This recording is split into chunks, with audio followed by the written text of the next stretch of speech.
Hi, everyone. I'm Bethany. This is Audra. Yo. There she is. And we are the Sewcial Hour podcast, and we normally release a podcast every Tuesday. But we decided to do a fun little Sunday live to talk all things Project Runway. And by the way, I can take no credit for this. This was Audra's idea. I have a delay, so hold on.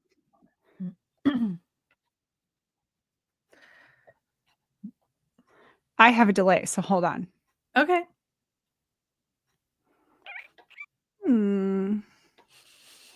This could get interesting. By the way, it's our first time going live, so we appreciate your patience. Okay. Can you say something, Bethany? Hi, Audra. Okay. Let me try this. Okay, go ahead. See if it does it. Is it still do it? It was the headphones? Yeah, let me take it out. Like you were saying, I could hear you, and then I'd hear you again. Oh, that's weird. Yeah. So, okay, it's better. Hi. Let's start over. Hi. Hi, I'm Bethany. I'm Audra. And we're the Sewcial Hour podcast, and we normally release a podcast on Tuesdays. And the reason we don't normally go live is because this is kind of how our podcasts go when we record it, and then we end up like editing all of that out. So it sounds really nice, but we decided, or actually Audra decided, that she wanted to do, it would be fun to do a live about Project Runway because we both love fashion. And I was like, okay, let's do it. And then I don't think she really knew what she was signing up for with me, but we're going live. We're live right now, and we're going to hang out and talk all things Project Runway episode 1 and 2. So if you haven't watched them, spoilers will be happening. Spoilers will be happening. Well, and I think how this came down, on Friday, you and I were chatting, and I'm like, okay, I have an idea, and I'm kind of hesitating to say it because I'm not sure if I want to put this out in the universe. And here we are. I think the quote was, Bethany was, I lit the fire and Bethany exploded. Yep, because I made a slide deck. I made a slide deck with images of all of that goes through the entire like first 2 episodes. And Audra, I'll let you guess how many slides there are. I didn't tell you before we went live because I didn't want you to bail on me. Yeah. I was thinking this would be like just like a let's get together and chat and hang out, and then now there's slide decks. So I'm visual. We gotta see what we're talking about. Okay, so you're gonna probably talk about the challenge. We're gonna cover probably each look. I'm gonna wager a solid. I'm saying like 72. Oh, I could have done more. Is what you're saying? It's 42. Okay. Yeah. All right. Awesome. Okay. I figured we would add fluff. But yeah, here we are. All right. So, we love Project Runway. Die Hard Project Runway. I was going to bring up my Christian Siriano book. I have a signed Christian Siriano book, and I have a signed Christian Siriano like sketch on my wall. I love Project Runway. I didn't know that. Yeah. I was going to grab it and bring it up. I'll bring it up next week. Okay. So we're going to do this every Sunday. It'll be this following Thursday's episode that airs on Thursdays on Hulu, Disney Plus, or Freeform. I think I watched them both yesterday and took a ton of notes and then made a 42 page slide deck with all the images. We did have to kind of screen grab some images, so some of them aren't the best quality, but we even have notes. We have our tablets. We have notes. She's got wine. I've got peach tea and a Diet Coke. So buckle up because we're gonna have some fun today. This is very different than our podcast. That's a little more structured. I just want to say hi to So Francie, and Carrie is tuning in from Wyoming, and Jess, she's finishing up binding her quilted pencil bag that she started. But she started the intro to Project Runway. Love the princess villain theme. Yes, we're going to dive into that. So Janet, hi Janet, from Florida. One of the students was on shows yesterday ago 3 times. That's amazing. Oh, actually, wow. I have a friend that I follow. She works for Bernina and she's an educator, and she finally got to post today that she got to go there to the set at Project Runway because the sewing machines are sponsored by Bernina this time. Mm-hmm. And she got to be on set and help support with the machines. And obviously this is all recorded in the future. And then and now it's coming out. So she was finally able to share that, and I thought that was so cool, because she showed like a selfie of her with like the zipper entrance. Yeah. It was really cool. That's in my notes, like, hey, Burnett 08 in the episode. I have to tell so Dave's watching. Hi, honey. Oh, hi, Dave. And my mom. Yay, Oh, family honey. support. I love it. I love it. So Francie, how are you watching Great British Sewing Bee? Because Bethany and I were just talking earlier about how do you watch? Are you in the States, and how do you watch it? Because we want to watch it really bad. Yeah, we really want to. Okay, so we need Francie, if you could like send me an Instagram DM or a Facebook DM and let me know how you're watching it if you're in the US, because we really want to watch the Great British Sewing Bee and maybe even do something like this for that as well. But we are like, how do we get access to it? And we want to make sure like everyone can watch it. Like is it, maybe we just didn't Google hard enough. I don't know. Give us all the details. And hey, Lena, she's local. She's a quilter. Awesome. Got a book coming out. Like Lena, drop it in the notes so I don't speak incorrectly. It's a Spanish book on quilting. So yeah. Awesome. I can give me notes and I'll talk about it. So, okay. First challenge, being the Disney kid in this duo. I loved everything about this challenge I actually enjoyed it. But let's kick things off with the slide deck. Okay, we'll go with the slide deck. All right, we're going through the. I haven't seen the slide deck, just so everybody knows. I didn't want to scare her. But I thought we would do like for those who haven't. Oh, Lena said, "Learn to Quilt Bilingual Guide." Yes, that's the name of her book. That's exciting. Yeah. Okay. So we're going to run through episodes 1 and 2 today because they released 2 episodes for the premiere. And then following this, it'll be 1 episode a week and we'll recap on Sundays. So this is just fun. So just for those who haven't watched Project Runway in a while, the host is Heidi Klum. She's back. She's back. How long was she out of it? I don't remember. Probably, I'd have to look. Probably at least 4 seasons. Really? Hold on. I can Google while you're talking. Okay. So Heidi Klum is the host. She kind of was like the host for many seasons. So there's some changes that have come over the last few seasons, and now they've kind of revamped everything. So she's back for the first time in a while. And we have mentors. So like if you've ever watched in the past, Tim Gunn was our mentor, but now we have Christian Siriano, which is who Audra was talking about earlier. He's a designer and he is the winner of season 4. So one of the first seasons, and he has gone on to make a massive career following the show. So Carly Kloss became the host in season 17 and she was there, and there wasn't really a host in season 20 because that was the all-star season. So she was there for 3 years. Okay. That makes sense. So Heidi's been gone since like 2018. Wow. That's crazy. Yeah. All right. So we got our mentor. This time our judges are Nina Garcia. She's the editor-in-chief for Elle magazine. And we have a new judge this time called Law Roach. He is a celebrity stylist and image architect, which I've never heard that term before, but I actually kind of like it. I'm not going to lie. But he is a big personality that you'll just know if you've watched the show, you already know, like, he says what's on his mind, and I'm actually here for it. So yeah. Now, just a recap, the winner of Project Runway, this is what they'll receive. They'll receive $200,000, 6 months representation by agency PR, which is really cool, a spread in Elle magazine, obviously, because Nina Garcia is one of the judges, and a mentorship with CFDA, which is the Council for Fashion Designers of America, which is really cool. So like they get a lot of support following their win so they could start building their brand and grow as a designer, which is really cool, make a name for themselves. Yeah. And Janet made a comment. Yeah. So Heidi and Tim did their own show on Amazon Prime for a few years. That was okay. It was more geared at, there are people that had brands.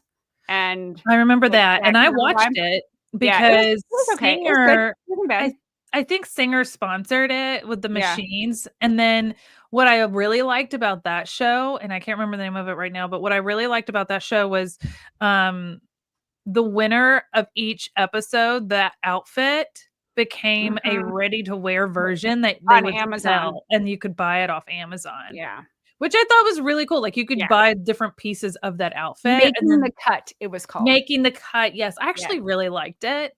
because I felt like it was more relatable to the fashions that I might wear versus like what we're going to see in Project Runway, which tends to be very over the top, which is also really fun. More avant-garde. Before we get much further, I just have to comment. Does Nina ever age?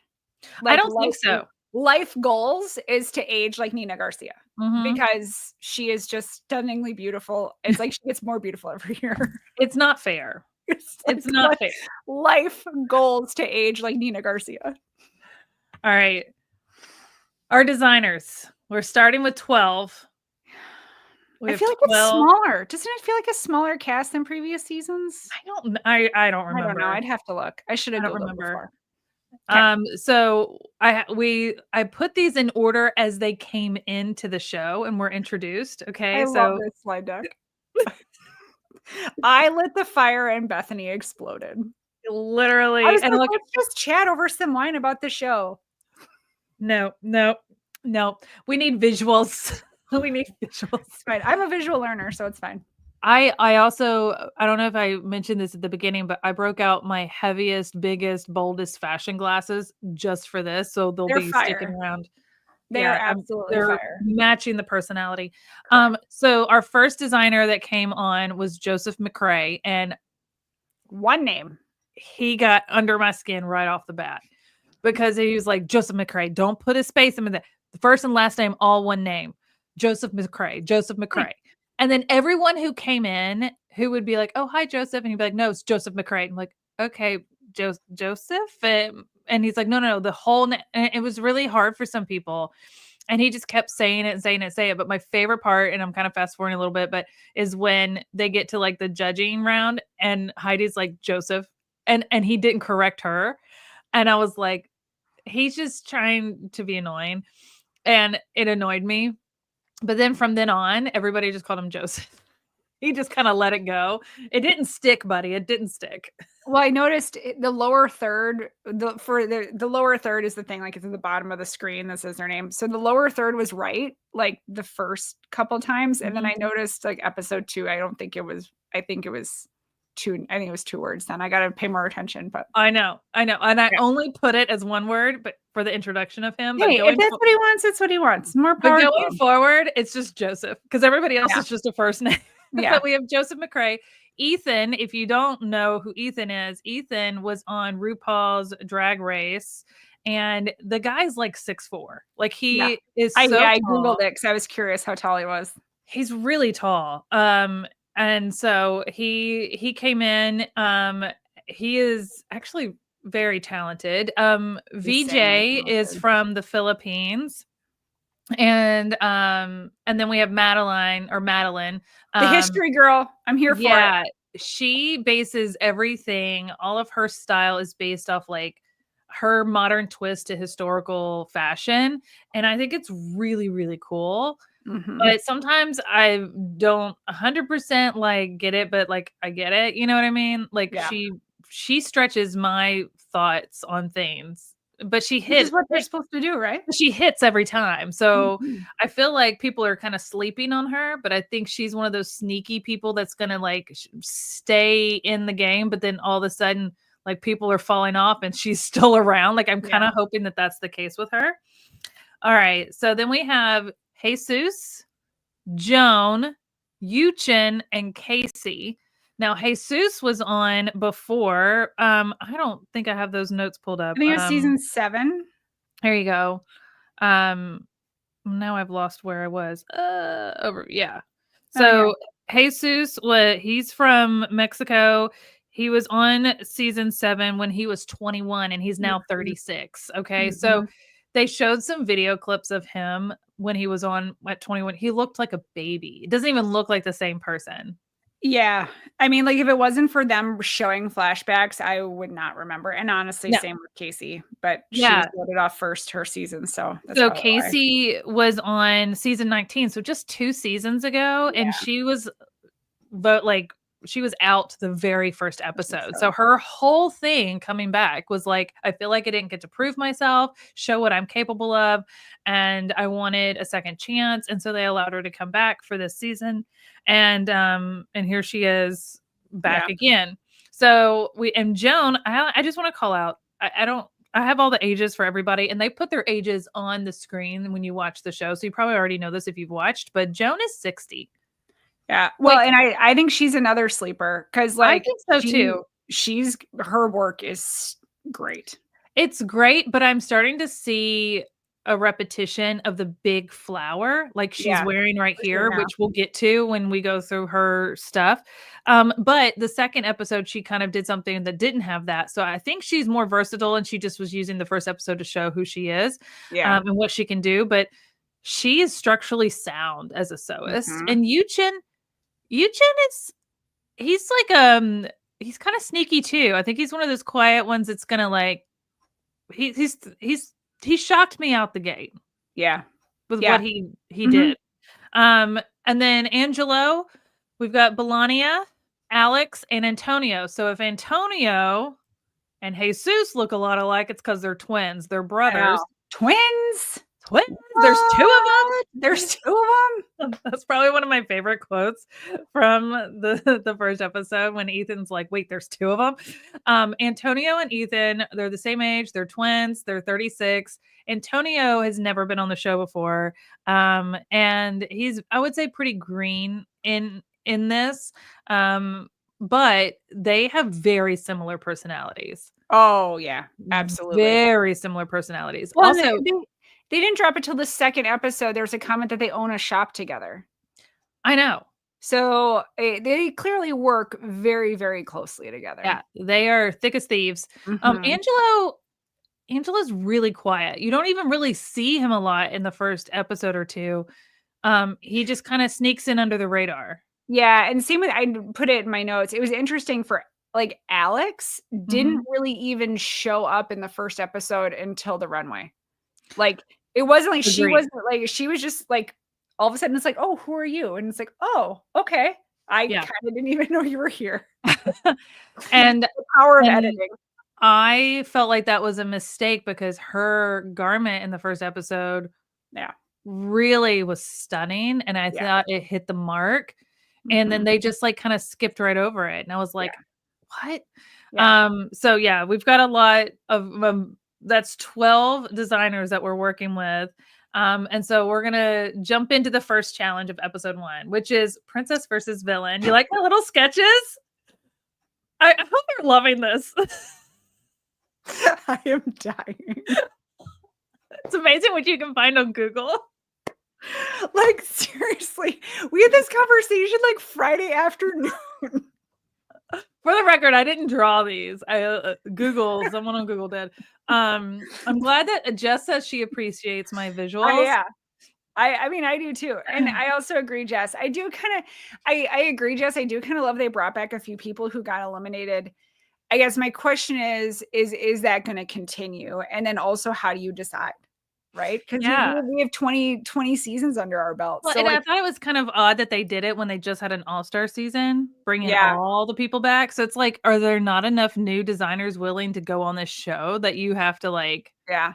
So I agree. I do love that they brought him back. And then I just wonder what it means for future episodes. And I mean, we can talk, I think at the end, I kind of want to talk about the formatting of these new episodes, because there's definitely a very clear format change. So I want to make sure before we end tonight, we talk, it might come up as we were discussing, but yeah. Okay. So I need to pull up episode 1 notes. So this episode is called New House, New Rules. And they jumped into something that group challenges. I get why they do it, because there's 12 of them, right? Like I get it. But I feel I'm not a fan. I don't like it either. I like it when they start the season letting people show their style. Right. Because you can only show your style so much when you're in a group. Yeah. And so it's fun. It's fun to watch. It's great for drama. But I think I like it, especially since we're just getting to know these people. Yeah. I like getting to see kind of what their individual style is. And that's hard in a house. And it looks like that's going to continue. And I'm kind of sad about it, if I'm honest. Yeah, no. I don't think that they were too thrilled with it starting off as like a group. Oh, project. Casey was quite upset because that's how she got kicked off in 19 was a group challenge in the first episode. Yeah, and it's Yeah. hard to find your voice because Mhm. all these people are very bold in personality. And that's what makes them great as Yeah. creatives, right? Well, There's I nothing get wrong with why that. as a Yeah, producer, you would wanna do this because it's gonna create drama right off the bat, yeah, you're gonna start seeing divides, fights, tears, you're gonna see people, like, banding together against somebody, like, it definitely creates the drama, so I get why they do it, but if you're really trying to find the best designer, is it really leaning yeah. towards that? I don't think so, but from a TV's perspective for ratings, I get why they did it. So our challenge was princess versus villain. And they were split into two groups, House of Princess and House of Villains. And they already had everybody's like run like I don't know if you noticed this, but at the beginning they had on either side of the room mannequins with one outfit, garment, or whatever design that each designer has made, like something that they're most proud of, I guess, or something. They didn't even go through and really show them, which I thought was disappointing. But when they went to Yeah. split them up into their houses, they had six on one side, six on the other. And they said, wherever your garment is, go stand with it. And it was kind of threw me off because I was like, wait, those are theirs? Like there was a disconnect there for me. Yeah, well, and I think that kinda goes into the new format of the show, is Yeah. it's really quick and they don't get real deep on stuff, like, No, because it used everything to is be like like an hour and a half, and now yeah. it's an hour, and that's with commercials, Well, so it's not it's even that, literally is like it 40 yeah, minutes.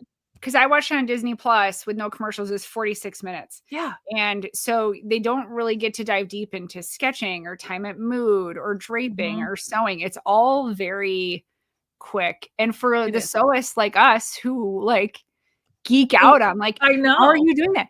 What are you sewing? How are you doing that? Can" you know, we wanna, like, all the I wanna details. soak it all in. I wanna Yeah, see your design sketches, and I wanna see the fabric choices you're picking out. yeah, I mean, I don't feel like we got really any of that. So they've split up into 2 groups, so the producers decided who was gonna be in each group. yeah. And what I thought was really interesting is that they split up the twins Mm, mhm. from the jump. I And I mean, it actually makes think sense, that was though. I think that was smart. Yeah, because it's almost like you've got 2 people, like, 2 against 4 if you put them in a Yeah. group. So Yeah. I think that was honestly the fair way to approach it. I think so too. So the House of Princess is Casey, Joseph, Antonio, Madeline, Joan, and Angelo. And then the villains are VJ, Ethan, Yuchin, Jesus, Belania, and Alex. And we're going to jump right into some fun pictures from the season, from this first episode. There's the twins side by side. So if you want to see how much they really do look alike, Mhm. it's sometimes it's hard for me to tell them apart.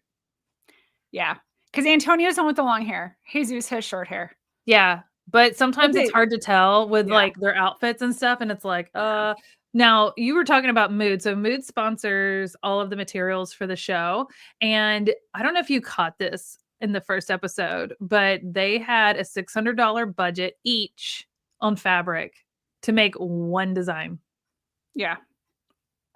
Well, That's I think stunning. we should That's talk about amazing. when we for those of us who are not fashion designers, which is okay, like, we're like, "Ooh, $15 a yard for fabric, that's awesome." When you go to Mood, there are fabrics that are 100, $150 per yard. Yeah. So, if you That's a get section that we don't shop in. yeah, and so they've got so when you say $600 a person, that could be 4 yards of fabric, like, straight R up. right, right, and then any And that's not beading or including buttons notions, and beading, like, boning, mhm, zippers. yeah. I mean, like, it's so and if you're making big gowns, like princess villain stuff, 4 yards is I know. so Yeah.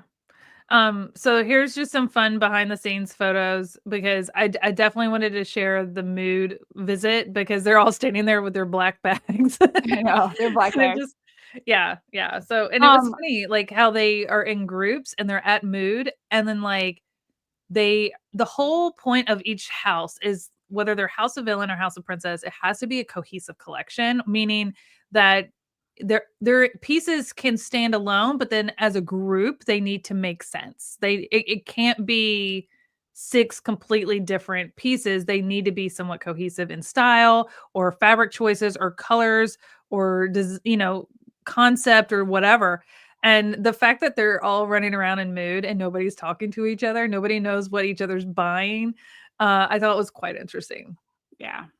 Yeah, and I think in classic Christian, Yes. I very much loved it because Christian's like, "Are you guys gonna have a team meeting?" Because one of them, I can't remember who it was trying to call like a team meeting at Mood because I you only have 45 think minutes. I it think it was was Jesus. Yeah, Jesus. so like trying to call a team meeting, and then in classic Christian style of like, do what you want, don't say I didn't warn you. He Mhm. was like, okay, so we're not doing a team meeting. All right. Like it was just Yeah. very like, I tried. I'm trying to help you. You guys are gonna sink, and that's fine. Like I just always Yeah. love Christian's approach of that, like, I'm warning you. I'm seeing the boat go for the cliff, and no one is stopping it. No, and the quotes were popping, and we'll get to some quotes here in a minute, but let's dive into House of Villain. And our first designer is from Muchin, and I don't know if I put these in the order that they came through, but I tried. Yeah. But his design kind of caught me off guard because I wasn't expecting this from him. He's very streetwear, modern. This is very drapey and elegant Mhm. Yeah. and sexy. And I think one of actually my favorite judges' comments was that they actually said this would be a beautiful princess gown, and if like you put it in like a different color, You could it put would this be in like like a pale blue. a pale blue, like a Pink. lilac, like Yeah. it would be. It could be princess or villain, and Yeah. it's like see-through. The only thing I didn't love, and I didn't notice it at first until Nina Garcia called it out, is there were these rosettes. There and Mhm. because of the lighting and how dark it was, you couldn't see it, but there was, like, one on the chest, like, one kind of down towards, like, the hip, and then there was, like, one on the tailbone, It was around the and tushy. right on the tush, and honestly, if she hadn't said that, I don't know that I would have noticed it I from wouldn't the have noticed it. video of the show. Now, if I was sitting Mhm. there in person as a judge, I would have probably seen it. Those, I did unless they were hiding a place of where the fabric was catching together and stitched together, but I feel like there's, like you could have done, like, a flat embroidered, like, design, like, applique on top of that to hide it instead of this big rosette coming off. I didn't like that, Yeah. but if you took that away, I love the veil, I love the lace. I even loved her makeup. He had so Mhm. part of the challenge every time when they go down the runway is not just making the garment, but they have to style it with the shoes, jewelry, bags, hair, makeup. Like they go to the makeup room, which is sponsored by Ulta, and they tell them Yeah. exactly And what again, to not do. enough time. Not enough time. No, and by And the I had way, that. they had 1 day for this challenge. I don't know if we mentioned that, but they had 1 No, day. but I think I had that in my notes too. Like there usually was like a decent chunk that was them like back of runway doing final looks, like final touches. Mhm. And like none of that shows anymore, and that makes me sad. I know. I like to see the whole process. The Yeah. back of the house of a fashion show is one of the most fun things to be at and to experience, and we're missing all of that, and Yeah. I know, I agree, but I did like the mascara or eyeshadow, like, Mhm. eyeliner running down her face a little bit. I thought that kind of just gave into, like, the mood of her outfit. Yeah. I thought his slayed. Yeah. Is that what the cool kids say? Slay? Slayed. Um, Alright. VJ, yeah. I did not like this at all. It looked like a Yeah. trash bag that's been shredded. I did not like it. Nothing about this gives villain. It doesn't give sense of power. These Mhm. oversized pants with the oversized you completely lost her body shape. Yeah. I feel like it was a dumpster fire. Well, and I think it showed she didn't like really talk to her team Mm-mm. because I think like this team I think was trying to work together and it just like wasn't happening. Yeah. And yeah. So, I think it just showed in her I work. just yeah. It was there. It was I don't feel like it got enough negative attention though. True. And I'm not and was she in the was sorry, I shouldn't I'm not were they in the bottom? Or was No. she were the House okay. of Villain was not in the bottom. Yeah, no, I just didn't know what if she got any comment or if they got any Mm-mm. comments on their look. And that's the sad thing is, like, when you're cutting your show down to such little Mhm. time and then you have 12 designers, you can't properly, like give feedback to everybody on air. It's not that they didn't do it in person, but like we don't see it, right? Yep. Yeah. Angelo. This was my least favorite. This was my second least favorite to VJ, but honestly, I had to go back and rewind the show and go, wait, what did he even say? What did he even, like, I slept on it. It just like, there was nothing about this that made me remember it. Yeah. I was so disappointed. Well, and I think this, I will continue to reiterate. I think it's really hard on a group challenge to show who you are the first one out. Yeah. But like villain and princess, like it couldn't be easier in my mind for style, and nothing about this says I'm a villain. Well, and we also have to remember that we're coming at it being able to like think about it. Like you said, it's a one-day challenge. They got thrown like, hey, you've got one day to do this. And like you know how to like drape and pattern draft. I don't. And I'm like, granted these people do, but I'm like, if you said to me like, hey, Audra, you need to do something you know how to do in a day and come up with something, I'd be like, you know what would have saved this for me? A cloak with a power collar. Like some sort of cloak, and then like that is opened up and then maybe reveal parts of this, like a pant underneath would be fine, but like a pant and this, like, and again, it's like plastic wrapped around her body. It's like, it looks like a garbage bag draping behind her. Like, you know, when you unroll the garbage, there's just like a long arm, you don't know where it stops. Well, like, and I don't know who decided on the team that this was going to be their fabric, because I think VJ used a similar fabric. So who on the team decided that they were going to be using this fabric? I don't know. But there was quite a few different fabrics used across their team of 6 designs, and it for the most part was black. So it's like, even if you stayed in the black family, you didn't have to use this. True. So I felt like they had it easier to find a cohesion because black is universal for like villain, right? Yeah. Versus princess, which we'll see in a minute. Next up was Jesus. What did you think of this one? I know. Okay. I felt La Roche had very, very strong feelings about this look. He did not like it. He did not like it. I agree. My biggest thing that La Roche pointed out, which I completely agree with, was the treatment of the girls. Because when you don't treat the girls right in an outfit, I think it derails everything. And I think had there been like a corset structure or some type of bodice, something that would have been more flattering to like her body style, her shape, well, not even just everybody, no matter what, like the boobs need attention. So like you got to take care of them. Especially when you're going to do see-through, right? Deep V see-through. It was a bold choice. I liked the lace. I liked the bottom. I did not like the coat. I liked the color of the coat. It wasn't even the red that bothered me. It's like this blood red. It's beautiful. It's a beautiful way to continue with the villain theme. I liked it. I didn't like that second bold ruffle around the. I felt like if that had been eliminated, been straight all the way down, then it might have, and maybe more of a train instead of this like billowy, because that was putting weight at the bottom, but then you've got all this stuff going on up here, and it just felt unbalanced. Or was the jacket even needed? I don't really think so. So. But I liked the pop of color. Alex.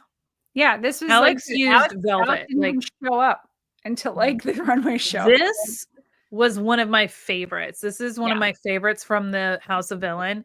I saw it. Collar, Bethany. It's like a collar. Well, it's beautiful velvet, which always feels very rich and powerful. That's the perfect ruching and silhouette down her body. It fits and is made beautifully, but it's this power collar. But what you can't, it's hard to see on camera, but on the inside of that collar behind her head is like red, hints of red and some rosettes and beading and all this stuff. Like, it's powerful. It's beautiful. And I loved, and the collar comment is because Bethany always laughs at me for my love of collars. But just the little black on the lip. Her lip. just a little bit like a little Padme from Star Wars-ish, but like it has like that vibe of like I give no F's and I'm here to mess stuff up. She could be a vampire. Yeah, she's giving vamp, but which is a villain. Like you know, like it's giving vampy vibes, and I'm here for it. Yeah, she is beautiful, beautiful, stunning, and they just kind of glazed over it. They did say that it looked very well made, and even the invisible zipper up the back that goes all the way up the collar, by the way. I don't know if you caught that. I was just like, that's stunning. And don't sleep on Alex, right? Like I just was really blown away by what she put out, considering we really didn't see her building this in the process. Yep. All right. And last but not least of House of Villain is Ethan. Yeah, this truly met the challenge across the board because it checked all the boxes. Stylistically, it was their hair, makeup, fabric choice, the claws on the claws on the gloves, but showing the hint of skin like in the stomach area. I also loved the velvet bodysuit, but then the satin cloak cape thing, because it was like you got black, but it felt like two shades of black because you've got the velvet feels very muted, but rich. But then you have the satin, which is really shiny and like adds a sense of elegance. I mean, and then the jewels, that are built into that bodysuit. It was just really stunning. Now, do you know? It's hard to tell, but were the gloves sewn into the cloak as one? I don't know. I kind of feel like they were. My gut says yes, but I'm not going to make any assumptions because I don't know. I know there was some concern about him being a little too what is the word I'm looking for? Drag queen, because that's what he does. Like he was on RuPaul's Drag Race. Not, and he showed it in the second episode too. And that was Christian Siriano's feedback to him as the mentor is like, make sure you don't go too drag. Like there's a fine balance between costume and garment, like fashion design. Like they live in separate ends of that spectrum. And like, yes, it's a villain, and yes, you can lean into that, but you can't go full drag. Like his tendencies are. So he took that feedback and was like, I need to rein it in, because he had other stuff he was going to do, and then he reined it in. And I thought he hit the nail on the head. And when people listen to Christian's mentorship, it's usually ends well. It does. It does. You want him to be a big fan of yours. Yeah. All right. So let's jump into House of Princess. This is Madeline. I think this goes. I had a favorite quote of this when they were, because remember, so in the House of Princess, Antonio wanted everybody to use this butterfly fabric. Oh God. And there were a couple favorite quotes I had. One was from Joan that said, "I'm not here to use basic butterfly fabric." And I'm sorry, I don't know where he got off thinking that screamed princess. I'm not sure. And I don't know why that fabric meant so much to him, because he kept saying, I brought it from home. I brought it from Mexico. I brought it from home. And like, I get it, but like, wait till you're not in a group challenge to force this on everybody. And their faces when they all, Joan goes, I don't know why we're all agreeing to a fabric we haven't seen yet. And then he pulls it out and everybody's like, oh. But then going to Madeline, my other favorite quote was, I like pants. Because everyone was going to do in gowns. And she's like, I like pants. And look what she did. Pants. Okay. When I think of Disney princess, I don't think pants. I don't. However, the quilted collar, the puffy sleeve, the drama, like I think it's like a modern day, like if Cinderella was going to brunch, I could see this. I did think the color might have been a little dark for princess, but I think it still worked. Yeah. Her construction is on point, by the way. Her construction is, I think, pay attention to Madeline. Yes, very much so. And by the way, you guys, if you have comments or feedback on any of these, that even if it's not what we think, please share it in the chat. We'd love for your input as well. Well, and when I look at this stuff too, I always have to think this is not off the rack, right? Like when you look at it, because sometimes we're so used to going like, would I buy this? The reality is this is not meant to be off the rack. This is meant to be fashion. So like, do those pants make total sense to me? No. But do I also like think it looks great on the runway? Yes. So yeah. All right. So Madeline, yeah. I mean, I liked it, but it took me a minute to like absorb it. Melania. This was my favorite for House of Princess. For House of Princess. I agree. I loved like this thing with the cape thing. I really liked the tulip skirt on that it. thing. I liked the tulip skirt. I liked how the satin shoulder straps turned into a cloak and had this like train behind her, and it was very beautiful tulle with designs on it. I liked everything about this. I thought the color really suited her model's skin tone and everything and her shape. The color's beautiful, the boning and like that corset. And it was beautiful. It was beautiful. I thought it was very much modern day princess. Without being some big ball gown. Yep. It felt that you took the words out of my mouth. It's very modern day princess. Yeah. Joan. This was Joan. Now I couldn't get a full length image of this. It did go to the floor. It was a full gown.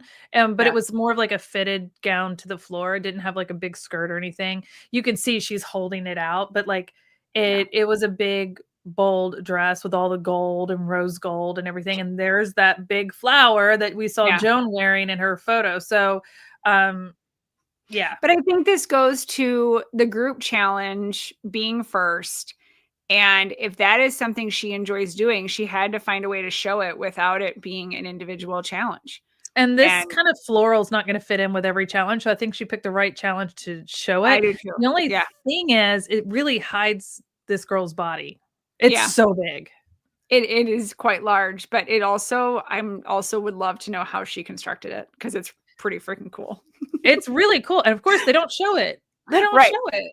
They didn't show, like there was the amount of sewing and like this kind of goes to, I mean, so we talked about how Bernina is doing machines this season. I didn't catch them mentioning Bernina anywhere in either of the first two episodes. Usually they talk about who they're sewing on, and actually they were Burnett machines. And I recognize the machine. I know what machine it is, but like that's because we have one in our office and I see it every day, but other people won't. So I feel kind of bad that as a sponsorship, Burnett / Bernina is not getting a plug because maybe they will in future episodes, but they really didn't show a lot because the only thing that kind of came up over around the machines was VJ and who was it? Jesus fighting over a machine because I guess VJ was sewing on a machine, then went back over to the table, and then she came back to sew on that same machine, but like Jesus had sat down at that machine. And there's not enough machines for everybody to have one. So like they have to share because there's some sewing machines and there's some sergers and they just share, right? And it kind of becomes a battle at times, especially when you have 12 people there. And she got so upset that he was sitting at, she's like, that's my machine. He's like, no, they're all our machines. Yeah. And he's like, I didn't know you were using it before. I just sat down at the first machine I came to that just happened to be threaded with black thread. Thanks. But like, it takes 2 seconds to thread a machine. Yeah. So yeah, there was some drama over the machines. But anyways, Jess says she's not a fan of pants for princess theme, but yay, she wanted to be different. Jess, I agree. But I will say she found a way to incorporate princess elements, but still show who she is as a designer with her pants. So Francie said the pant outfit is messy for her. I can kind of see that with the top of the pant. Yeah. Because it's not a clear waistband. So it's a little, but it's definitely different. So Francie is a huge flower. It is a huge flower. So Francie, they had $600 a person as their budget. From Mood Fabrics. So they had to stay within that budget. Casey, House of Princess. It's a little blurry to capture the back of this dress, but I wanted to capture the back to show how this tulle kind of was everywhere. And is it Jacquard or whatever? Jacquard fabric? It's like Jacquard? Jacquard. I can't remember the name of it, but it's like almost like upholstery fabric. It's very heavy and dense, weighted. Oh, sure, machines. I get what she's saying. Yeah. Yeah. Well, the reason they don't have enough machines for everybody is because they get eliminated so quickly. Yeah. That they don't really need that many machines for like one episode, right? And then they start dropping like flies. So I get it. But it also adds to the drama of having to fight over machines. So what did you think of Casey's?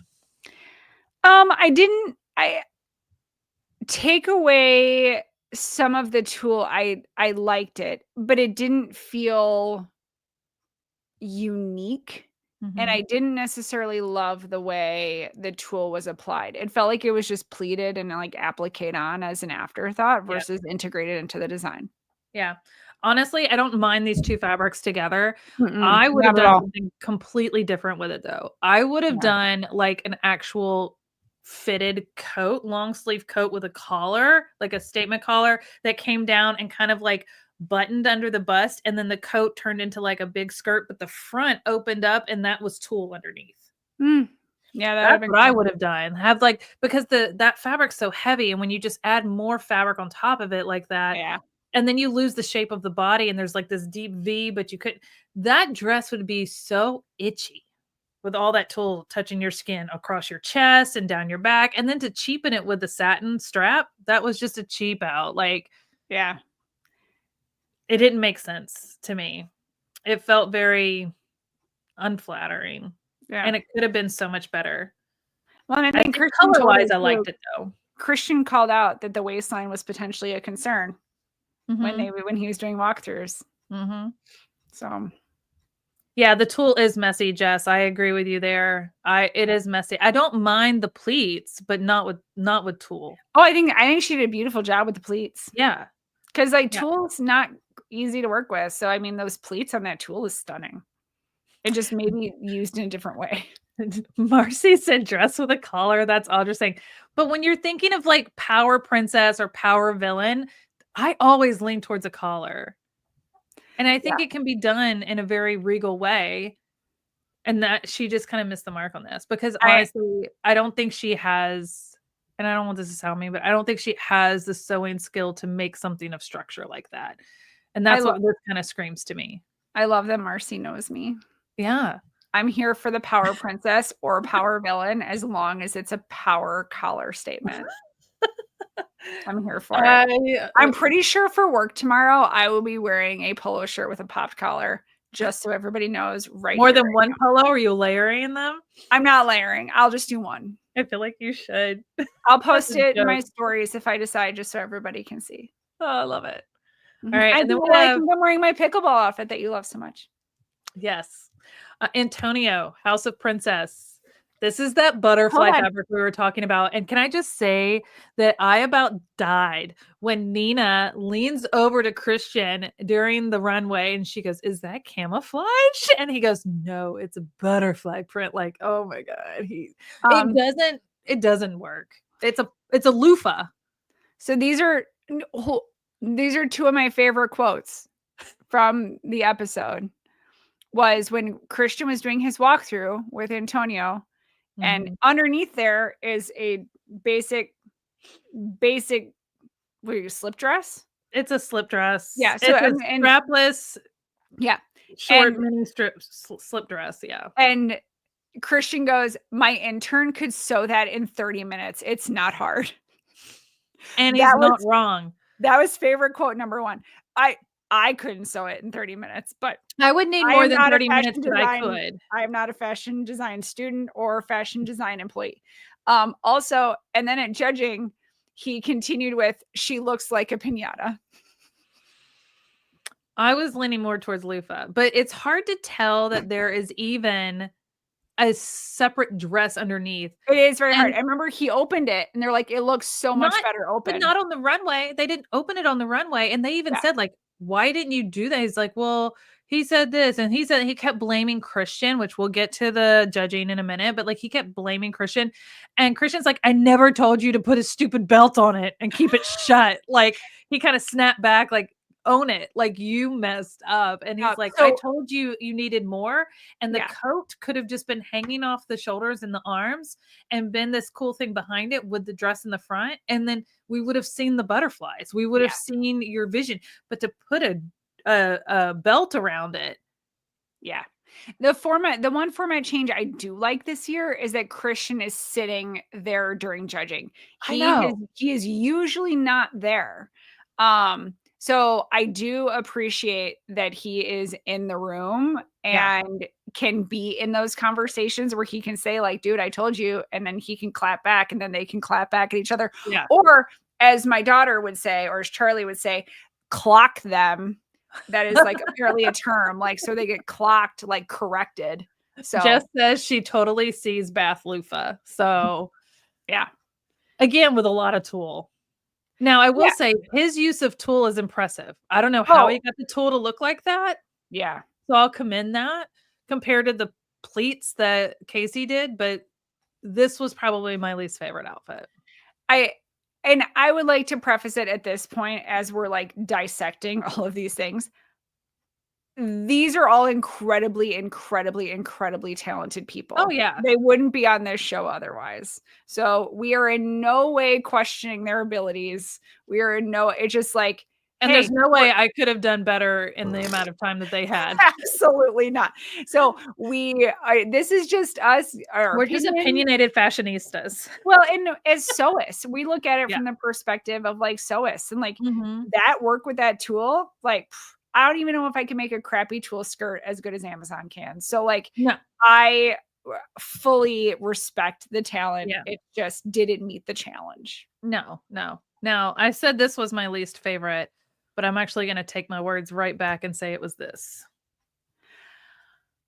This is a couch cushion. Yeah. And like, with Joseph McCrae, I see that this is like very much his style, right? Like we saw, and I think one of the people, I think So Francie mentioned, like, I think it was one of his shirts. It's a lot of fabric. So he likes the big, pillowy fabric. Yes. But that doesn't work for every challenge and every style. Like this may have been cool if it was a very different challenge. It didn't fit this challenge. Like that color too. Something else. I didn't like the color. I didn't like the skirt. It's just so much fabric on her body that you can't see her body. She is drowning in it. I feel like this poor girl was like sweating down the runway trying to stay upright and not topple over. But if she did, she'd have a cushioned fall. Like I just felt like it was. I feel like this needed like some really like killer leggings or something to balance out the weight up top. Yeah. I don't know. The chat over here is saying like, oh no. Oh, look at wasted fabric. Oof. True. I mean, like, not wrong. Okay. I mean, I think it would be a cool winter coat. Like I said, I think this would be like, I could totally see like my daughter like swooning over this with a pair of like jeans and killer like Nikes or something. Yeah, for sure. Or some cute boots or whatever. But like, there's nothing elegant to me about it. There's nothing princess to me about it. And I don't know. I just didn't get it. Lena, you're not wrong. It feels kind of dull for princess. Lena said she dislikes the color. It doesn't scream princess. Yeah, it is kind of dull for a princess. It could actually teeter on villain when it comes to color. All right. So we've gone through all of the House of Villain, all of the House of Princess. Yeah. And we're going to tell everybody who won. And what they do is they say who's in and who's out. Okay. Yeah. But just so you guys know, here it is. In was Ethan with House of Villain. So House of Villain won the challenge in the sense of they liked their cohesive looks more than House of Princess because they felt like they were more cohesive. But Ethan won the whole challenge out of the House of Villain. So I would have to say I agree with this pick. Hold on, Jess. We'll get there. What's wrong? Jess said to Joseph, go home. I said, hold on, Jess. We'll get there. We'll get there. We'll get there. So basically what happens is there's two houses. They pick a house that wins the overall challenge. That was House of Villain. From that house, they pick a winner for the entire challenge. Okay. So their top three for House of Villain was Ethan, who won it, Yuchin, and Jesus. Those were the top three. I honestly would have put Alex in there instead of Jesus. Mm-hmm. I don't know why they agreed to put Jesus in there. I didn't agree with that. So I think the top three should have been Ethan, Yuchen, and Alex with that bedazzled stand-up collar with the velvet dress.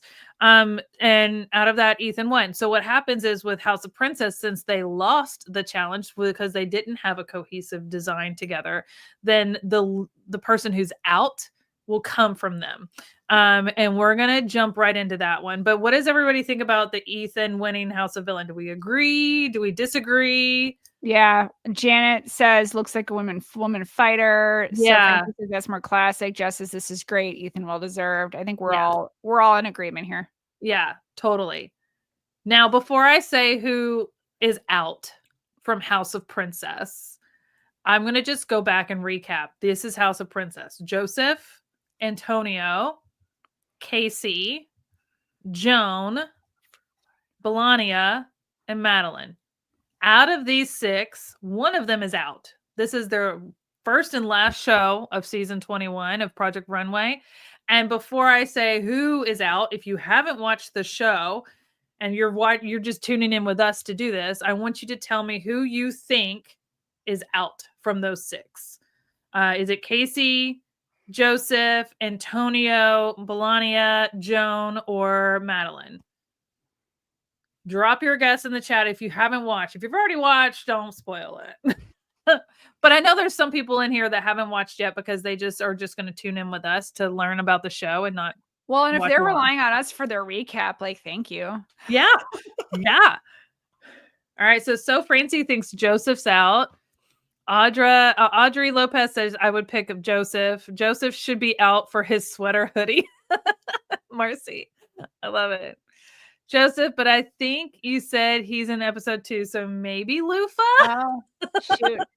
Sorry. Maybe Lufa. I like the Lufa comment. So maybe Antonio. Well, with that being said, I'm going to tell you who's out. Casey.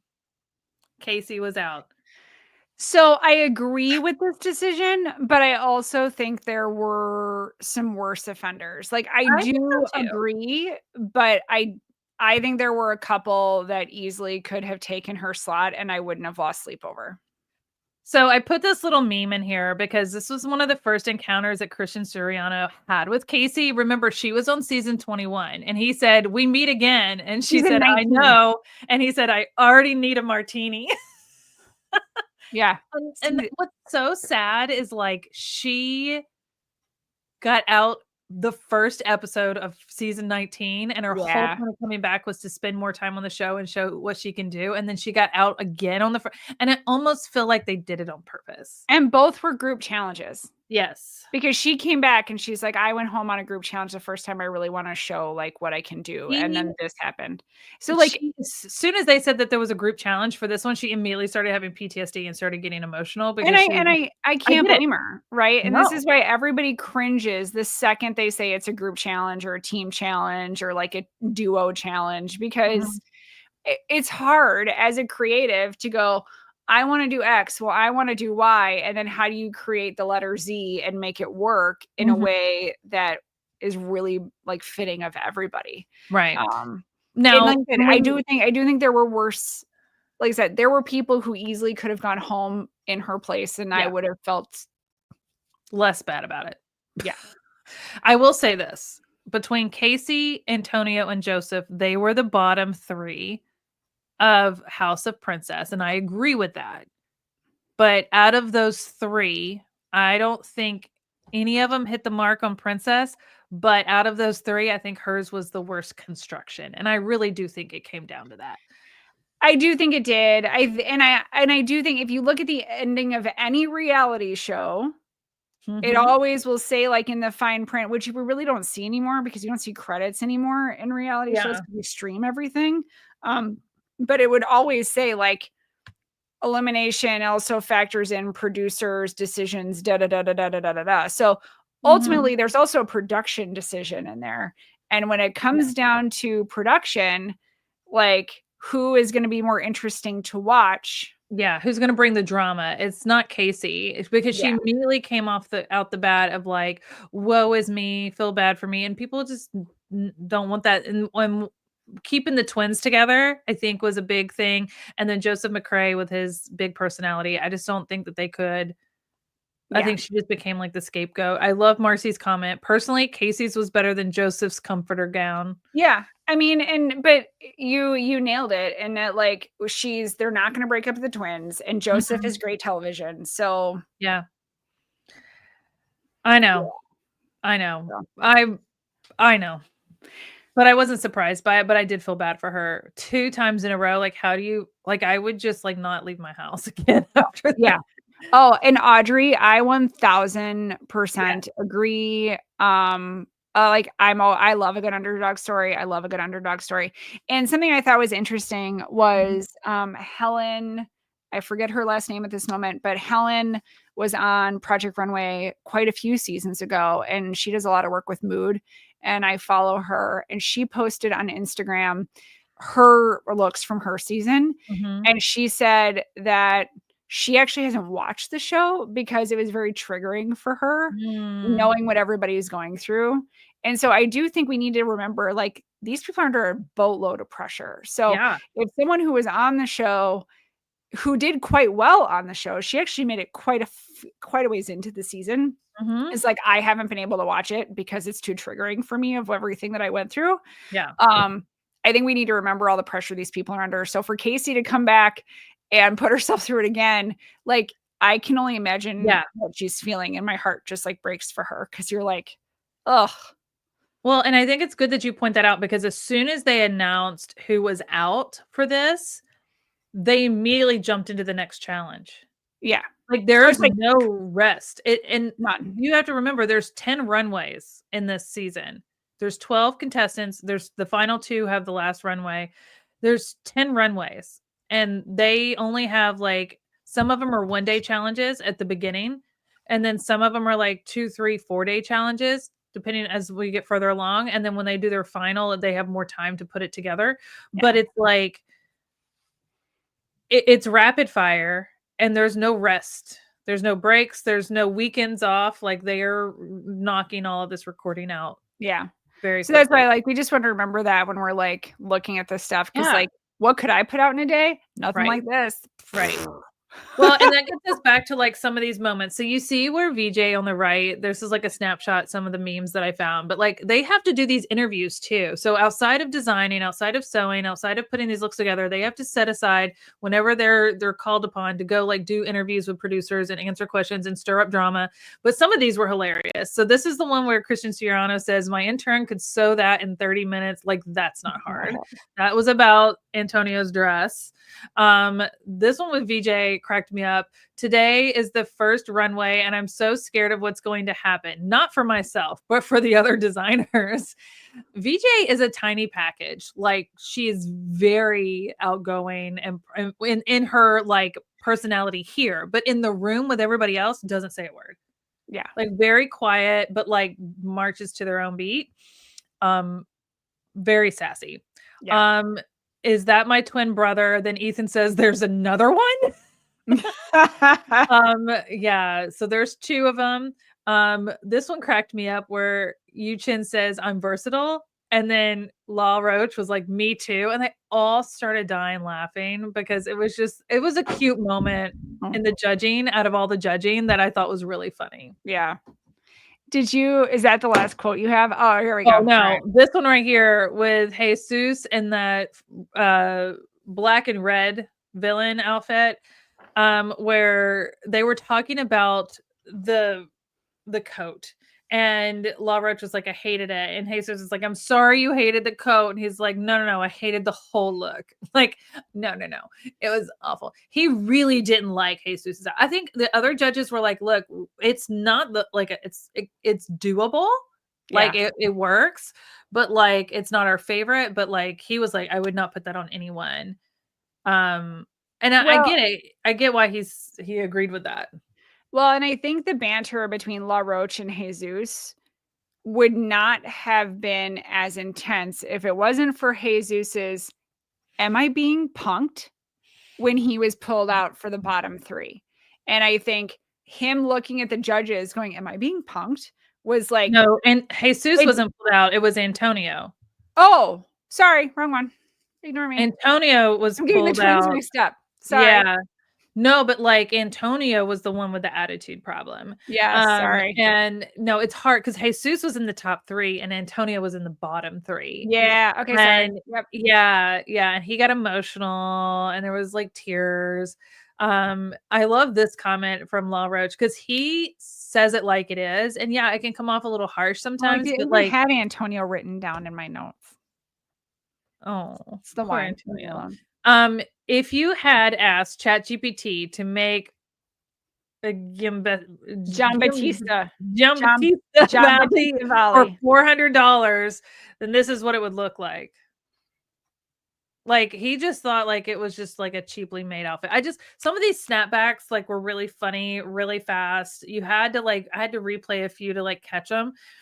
But I thought like it was on point with some of it. Now, Antonio is the one that had the butterfly dress. And Antonio was the one blaming Christian because of Christian's advice. No, he wasn't listening to Christian's advice. He was ignoring Christian's advice and then turning around in front of the judges and blaming Christian. But Christian's sitting right there and Christian's not going to take it. He's like, I never told you to put a stupid belt on it. Like, what is wrong with you? Like, and that's where even Nina was like, you're being really defensive. And he's like, no, I'm just speaking my mind and standing up for myself. And then he started blaming that he was Latina. Oh, wait, hold on. And if Lena's still watching, I think she'll laugh at this. So yeah, because then Antonio is like, maybe it's my Latino side. Yeah. And Nina Garcia straight up like rolled her eyes. And I'm like, bad. Nina Garcia is a beautiful Latina woman. And you're sitting there like blaming that you're like, oh, I'm fiery because I'm like Latino. And Nina's like not having it. Nina was like, no. And she eye rolled so hard. And then La Roche was like, no, you are being defensive. And on top of that, it's extremely rude. Like, we are here to give you advice and feedback. And instead of listening to it and shutting up, you're snapping back. That's very rude and disrespectful. And he's like, so, we're really in this moment. Yeah, it's not going to be fun to hear, but you need to hear it so you can get better. And if you can't take that kind of criticism, this is not the industry for you. This industry will spit you up, chew you up and spit you out. Like, well, it's all so subjective. You might think you made the most beautiful thing in the world and someone else might think it's ugly and vice versa. So like, you're on a game show. Yeah. I mean, you got to play by the rules if you want to stick around. Yeah. And so that's what it kind of came down to is like, do we get rid of the worst dress or the bad attitude? And that's why I think they chose to get rid of the worst dress in their opinion, because the bad attitude they can deal with and it makes for good drama. So that wraps up episode 1. We're going to fly through episode 2 a little faster because episode 1, everybody. I know. Like, episode rapid 1, fire. Episode 1 still delivered a lot in this short amount of time. And I thought the designs overall, I was impressed with. Individually, I was impressed with most of them. Did I think they all hit the mark? No. But I will say I was impressed with the first impression from these designers for episode 1. Now, episode 2, we switched things up completely. There is no more princess and villain. It is all about Feel the Burn, and they've partnered with Kalia, which is an athletic wear company, to create a multi-purpose athleisure look that mixes fashion and function. I thought that the way they described this challenge to the designers was confusing, because they were basically saying like, I need to be able to do Pilates, but then like go have cocktails with the girls and then go out on the town. And I'm like, I don't think I could get from Pilates and yoga pants to going out on the town in one look, but that was basically what they were asked to do. Yeah. So I'll read this real quick. So they continued to work in houses, as you've seen, House of Burn, House of Lotus.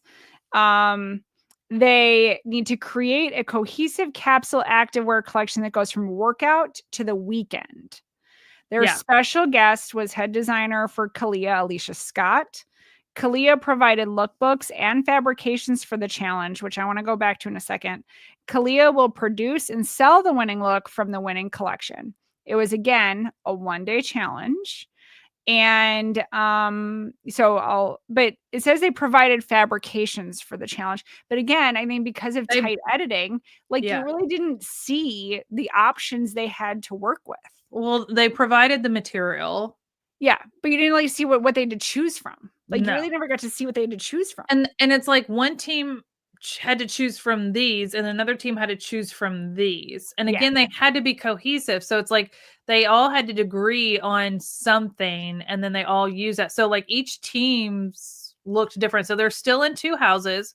They're House of Burn and House of Lotus, but there was a switch up. There's a switch up. So yep, Ethan as the winning designer from the previous challenge got to swap one member from one house to another member of another house. So he got to get rid of someone on his team and pick someone from the other team if he wanted to. He didn't have to. And what did he do, Bethany? He took Jesus off his team and put him on the other team. So now the twins are reunited. But then he grabbed Madeline, which I thought was a strong choice in choosing. Agreed. I thought everybody thought he would get rid of VJ because him and VJ did not mesh well either. Him and Jesus, I don't think really had an issue together, but Jesus had issues with like Yuchin and VJ. Jesus had issues with everybody. He was very vocal about it. But I thought Ethan and Jesus, at least up until that point, respected each other and did well together. I don't think, at least I didn't see them clashing. Yeah. And Jess, I agree. She said, man, that's messy. Good TV. Yep. Yeah. So they give him this power, being the winner and everybody's happy for him. And then instantly he becomes like the villain, right? Because he is and anybody who was put in that position would have chosen to swap somebody, right? So how do you not take it personally? Do I think he made the right choice of getting rid of Jesus? No. Because Jesus, at the end of the day, is a strong designer. Yeah. He's produced some really good looks so far. He was in the top 3 in the first challenge. So why would you get rid of someone who was in your top 3 who's a strong designer? Like you could have still gotten Madeline and swapped VJ or someone else who was not in the top 3 of your group, right? Like I didn't get that. I didn't get that. I thought, but again, he had moments to make a decision and I don't think he really thought it through with the long game. Yeah. And just thought like Jesus is annoying. Yeah. He's a vocal person. I get it, but like, I don't know. So now the houses are House of Burn is Alex, Angelo, Ethan, Madeline, VJ, and Yuchin. And then House of Lotus is Antonio, Belania, Jesus, Joan, and Joseph. So Antonio and Jesus are the twins.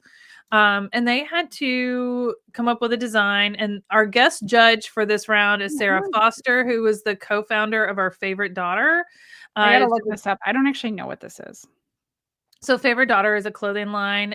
She's co-founder with her sister. They look like twins themselves, but she was the guest judge on the show. And she's been a judge in the past, here and there. So I thought it was interesting that she was the guest judge. And then the lady from Kalia, I couldn't find a photo of her, so I didn't put her in here, but she did have a little segment kind of introducing the pitch of the challenge to the designers, but then we didn't really see her again.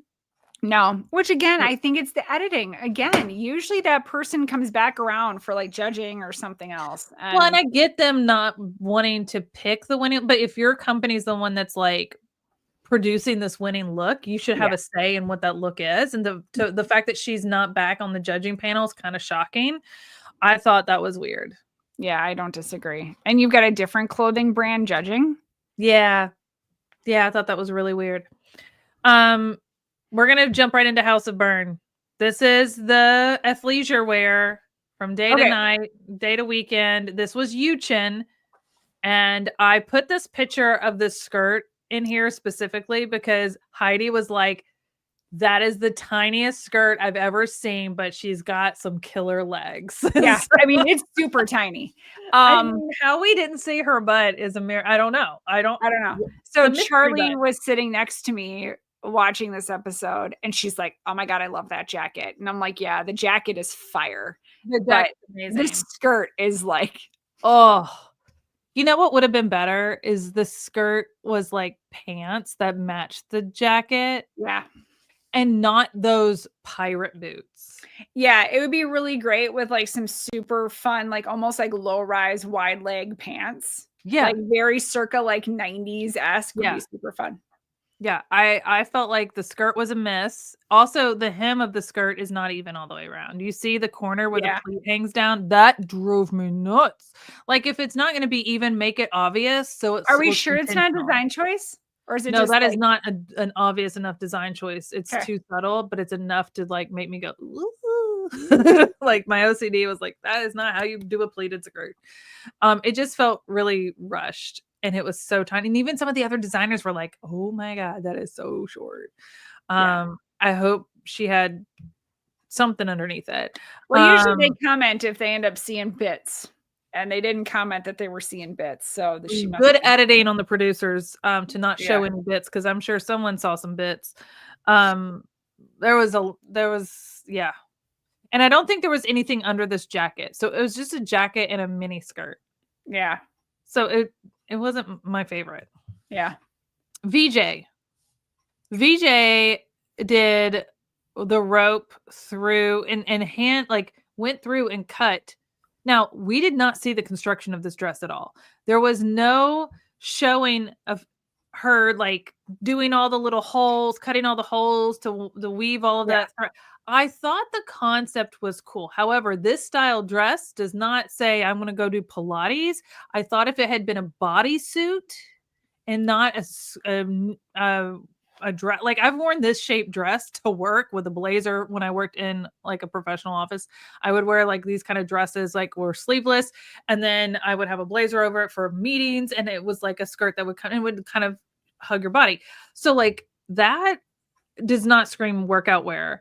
But I did kind of like the laces going through it. However, one of my favorite quotes from this episode was when who was it? The guest judge, Sarah Foster, she's like, everybody else is kind of okay with this dress, but then she's like, I absolutely hate it.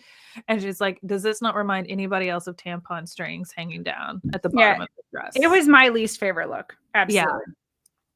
So yeah, Audrey said I couldn't unsee the tampon strings after that comment. Yes, it was yeah. It was a lot. If this had been a top with a different pant, an all black pant or something, that would have been different. Like I felt like it just was, at least her booty wasn't hanging out. Truth.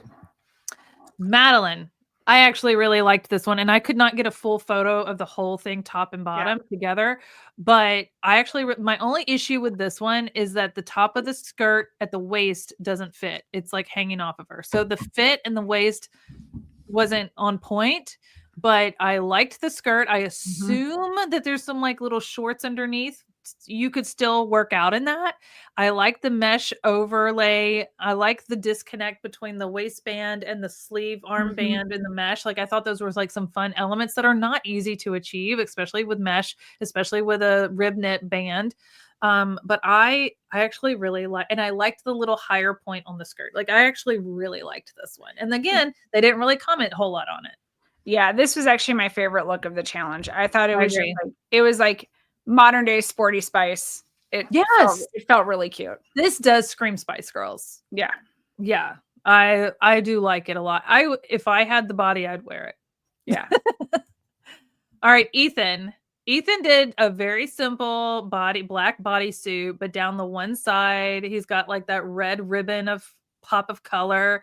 Very well executed. The fit is perfect. I like the simple hat with it. I like the off the side collar. Do you see that?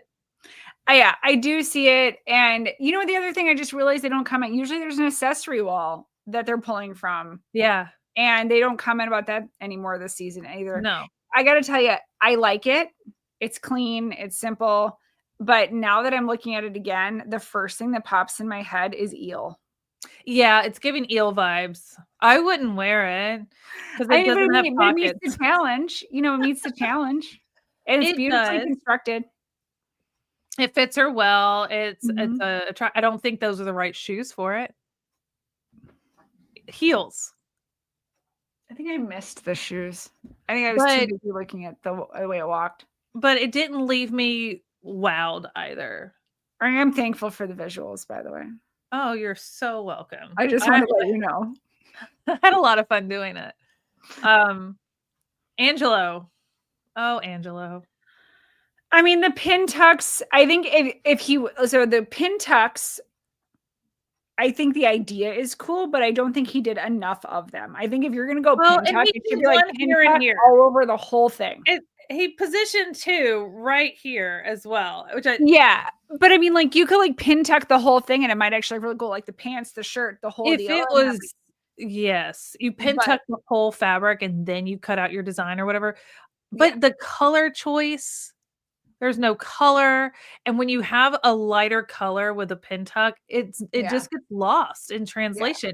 I honestly, when it first came down, because again, we didn't see the construction of this being made, when it came down, I thought it was wrinkled or had like a bad hem along the pant line. Yeah, I could see that. I didn't know that it was pin tucked until the commentation. Yeah.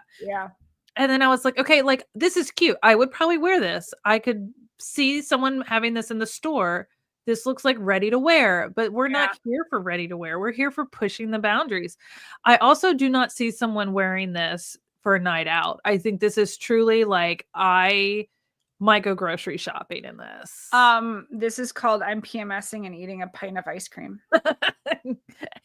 And watching Project Runway. Wishing I could sew like they can. Yeah. Wishing I could make a sweatsuit in like 8 hours. I mean, I could totally make this in like 3 hours. Yeah, but like but I mean like shopping, drafting, interviews, the whole 9, you know, like, and it's one thing when we're making for us and not for somebody else. Like we know what size we wear. I could make this in 4 hours and film the tutorial. I could not. Like, I could sew this in my sleep with my eyes closed. Like, I've made so many loungewear sets, and I've done pin tucks. I did pin tucks. Like, I did a pin tuck pleat all the way down the front of pant leg on a loungewear set the night before I flew to Sydney. Yeah. No, well, I can't. I own the fact that I can't. So to me, while this looked cozy and I'd want to wear it, I feel like Angelo is just sleeping. I don't remember his last episode challenge design, which we talked about already, and this one left me forgetting who he was again. And I'm like, you have got to show your personality. Now I will say, they did kind of dive in a little deeper on who he is as a person in this episode. He's a dad. He's got a little girl. Like, I like that they shared a little bit about him, but I'm like, don't tell me that and then get rid of him, because then I'm going to be like, oh, now I feel really bad for him. But like, they kind of share like why he's doing this. And it's like, okay, well then let me see it. Like, let me see your fire that you're talking about, because these 2 designs are not it. And he's not going to make it with very much longer with this, in my opinion. No. All right, next up. Oh, I lost my mouse. Let me get back to my mouse. Here we go. All right, next up is Alex. Okay, so Alex slayed in the first episode with that big collar with the beads and the velvet dress, and then she comes out with this, and I'm just like, I think one of the comments from the judges is, I'm not sure who's wearing a corset to work out. In a sauna. In a sauna. She said, I would wear this. He goes, really? A corset in a sauna? Like, never have I ever, never would you ever. No. And the fact that the corset like comes down weird in the front, the hem on the pants were awful. What was the weird thing in the back? She never made loungewear pants. I mean, they did lean into her Japanese heritage, which I thought was cool. They kind of gave some backstory about her Japanese heritage and things she learned from her grandmother. So I know she was trying to really bring in like her Japanese heritage into this challenge, which is great.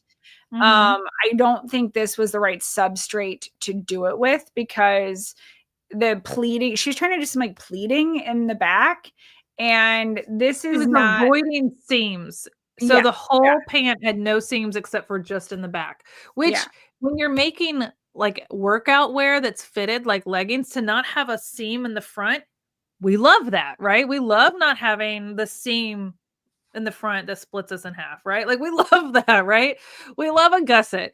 But like this, like overlap, and it's like she pinned the pants shut. Yeah.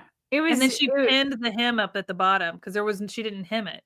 So Francie was saying, what's the orange thing hanging out? So Francie, she did the corset in like a style. Like if you go back and look at like 1600s like gowns of like queens and stuff, how the corsets would have like a thing that kind of came down in the front that covered like the belly panel, and then you had the big like ballroom skirt coming out from there. It had like that kind of vibes. Yeah, it was, and then the jacket had these straps that were supposed to kind of, I think, give like this kimono tie thing, but the ties aren't for the waist. They're like hanging up here and they're just flapping. She ran out of time. She should have never done a corset. If she had just eliminated the corset, tied the jacket shut like kimono style, I think she could have hidden the pant issue in the back and then with knits like these pants, you don't have to hem. You can just cut it off. It's not going to fray. It can roll up, and that can be a style choice. Like, I just thought it was very... Yeah, but they would have been called out for that. Anytime they have an unfinished hem, they're always called out for it. So I think they're like, well, I'd rather have a bad hem than an unfinished one. I don't know. Yeah. This was pretty rough. Yeah. And this made me really concerned for Alex because I really liked her outfit in the first time. Yeah. So. Well, not everything's going to be a winner. What's the next one? Next is Melania. I actually love this. Oh, so we're in House of Lotus now. Yes, House of Lotus. Okay. So second house.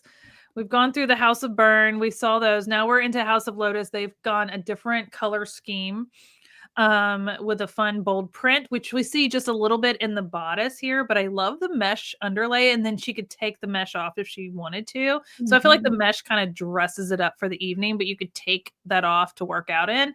I do love this skirt. I would wear this skirt. No. Well, I have to, again, this is where I have to remember it's not off the rack. So like in a fashion sense, yes, it's fun. Yeah, it's different. But to meet the challenge, like it's going to be something that's mass produced. I don't know if I like the ruching up the center. Yeah, I think there's some work on some of that. I did like that they put the print in the backside of the pocket, and then the waistband actually fit really, really well. Yep. I like the sneakers with it, but you could put some booties with it to dress it up. Like I thought it had a lot of potential. And if it had shorts underneath the skirt that you could that matched the top, you could take that off and do Pilates or yoga or whatever. Yeah. So I thought this was pretty clever and a fun little spin. Antonio, this was giving like 70s hippie vibes. This felt very, this like, let's go party. Like, is she wearing knee-high white boots underneath and ready to disco? Yeah. This feels Studio 54. Especially with the high pony and that one glove on her arm. I don't understand the glove. Yeah. Yeah. I thought it fit well, though. And to do the whole thing in that busy print was a lot. And again, he's the one that picked the print for this group. And like he tried to push the butterflies on everybody else and no one wanted to do it. He, again, pick this print, even though Joan was very vocal that she didn't like it, but she was willing to work. She was trying to be a team player. But it's like, why can't you let someone else pick the print this time? You know what would have been fun with this is the top is cute.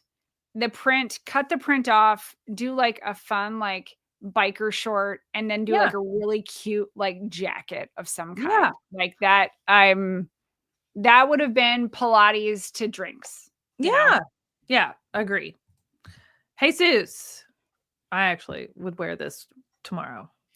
I mean, it looks super comfortable. The crotch just felt super, super long. It's like a high waist, like a mile long. You know what it is? It's a model. Yeah. With a very high waist. Like that pant comes up to almost like what would like an underboob. Like I would have to fold the pants over, like we did back in the day. Yeah, I mean, it's just like, I think I was so distracted by how long the crotch was that I almost couldn't look at anything else. I honestly didn't even notice because I thought it just made her look so tall. Yeah. And I would wear these pants. I would wear that like crop jacket. I've made similar pants and crop jackets before and I love that he still gave a shirt underneath with a little bit of that print and he made the bag out of the fabric too. He made the bag to go with it. Yeah, Now, everybody knows I'm here for a good bag. I know, right? I like the slouchy bag because it's like I can throw my gym stuff in there, but then I have stuff to freshen up for after, and then I can go out and meet the girl. Like, and it doesn't look like I'm just carrying around a duffel bag. So I thought it was perfect. One thing that they didn't show on the runway that they showed in the judging is there is a zipper up the side seam of these pants that zips down so that it goes from wide leg to more like straight leg and kind of closes. Freaking love it. I have to add that into a design someday. So Like, that was I so love completely that. agree. I saw that. Well, my first thought was that's a lot of extra fabric bulked up in the leg. But if you Yes. didn't have as much, I actually woke up this morning thinking about it. I'm like, I know. how did you construct that? And then this morning I like kind of Mhm. figured it out. I was like, oh, I think that's how he did it. I'm like, that's really smart. No, I But could be wrong, but when you hide it in yeah. perfectly, holy cow. And it's just like it's like an extra piece, Yep. but then you have your zipper, but then it's like it closes and it becomes like an invisible zipper. It is stunning. Yeah, it was You really couldn't cool. see it I going think down the yeah, runway. I think he could have made it slightly narrower so it wasn't so bulky when you zipped it, but you know what? That's like you're in the moment, so he made what he made, you know. And that is some heavy fabric. It is heavy fabric. But what's cool is like he zipped it down and Is it it can like a go all the way scuba down. knit? Huh? Is it like a scuba knit It kinda almost? looks like a scuba knit 'cause it's so Yeah. structured, Yeah. but once he zipped it down, he zipped it back up a little bit, so you can instead of having it be a completely open pant, you could have it more of like a flare at the bottom. Yeah. So again, like, it's another way to be versatile, and that's where that comment came from. Yeah. I loved it. Joan, what'd you think of So Joan? it's Oh, you're already yawning on it's it. almost my bedtime, guys. I am an old soul. Like I go to bed and read my book so early. We're almost done. Oh no, you're fine. It's fun. I mean, I think she was trying really hard to meet the challenge. I This was think way outside of her comfort this zone. is way Remember, outside of her comfort zone. Joan So does like the big florals. so I guess I'm gonna say it's not offensive, but it's not a home run. No. I just don't like I've never liked the split where when you Yeah. walk, the center fabric goes between your legs. I Yeah. just have never liked how that looks. I think Well, if and those were especially because it actual can kind of get like diapery because it it can like does. come in between your legs and it looks almost like a diaper situation. It's And like it's just not it's very flattering. I don't know how to do it without it doing that. You don't. But what you could do is where it splits, have zippers. And you can Yeah. close it down and then like bring it back up so it doesn't do it in the crotch area. Yeah. Yeah. Or move the split to closer to the hip, so it's so Um, wide that it can't do that. So I yeah. think it's just because it was such a narrow piece of fabric where the split was, I think that's what but then, like, the whole top comes off, and it was really pretty. She had another print underneath with this bodice, so it was actually not bad considering she had no interest in using this fabric. I thought she Yeah. made it work. Joseph, again, it's like he lives in winter form, and wants all the big pillowy stuff. I have to say this is one of my least favorite from this house, and the judges loved it. But I just don't feel like this outfit did this girl any favors. No, I don't think it's flattering to her figure. I really don't. It's like she's gonna pop out of that top, and what you don't see here is when she turned around and was walking back down, like, it looked uncomfortable, and it felt like they were gonna have to cut her out of it. Like, it Yeah. just looked like it didn't fit her, and I just felt bad for her, and then this, like, diaper on her head. Yeah. I just didn't get it. Yeah. I I don't know. almost feel like ice I cream. like the jacket by itself. He's great at jackets, okay? Like, I The like the the jacket. the hat makes me feel like an ice cream cone. Oh, I I don't don't know. know. I was just not a fan of this one. Yeah. I think I part agree. of it is the fabric color choice.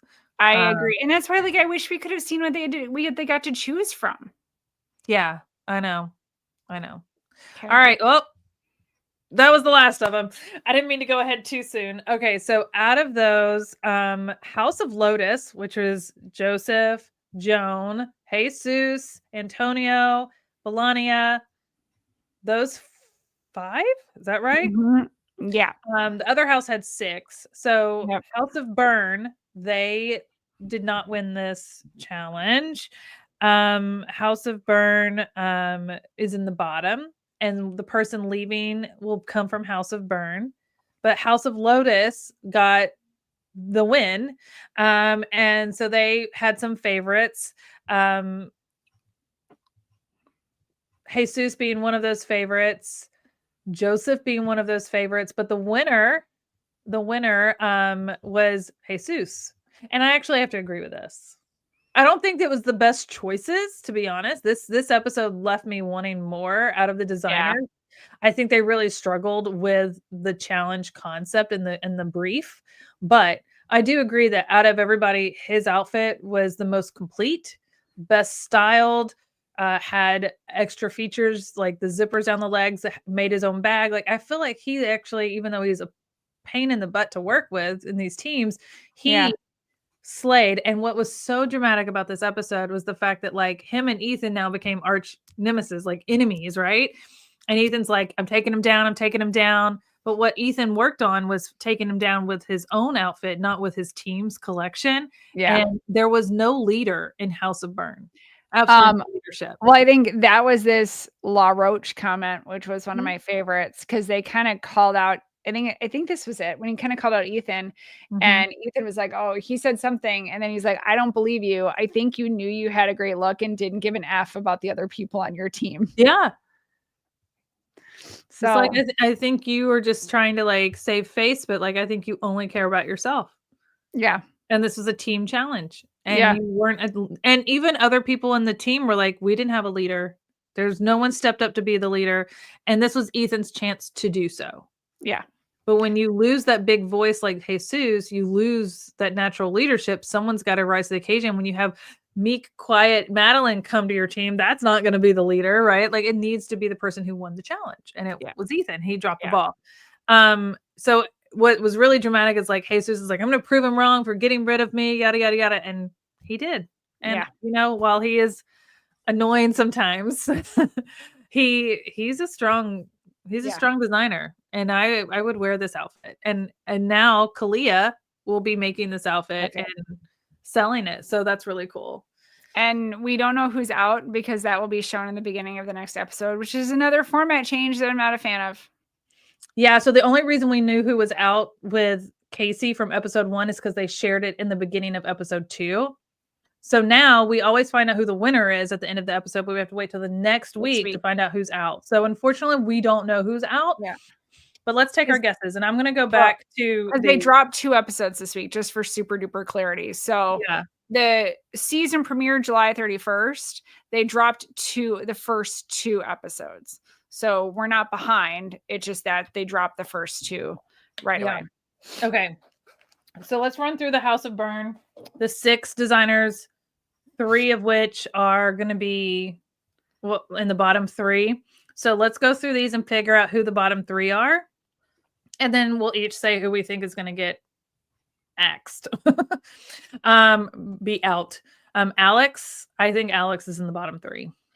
Yeah, and I'm really hoping she's not out, because I really do enjoy her. I know. And Angelo, bottom 3. I'm hoping. Here's what I've learned in my 40 seasons of watching Survivor. Okay.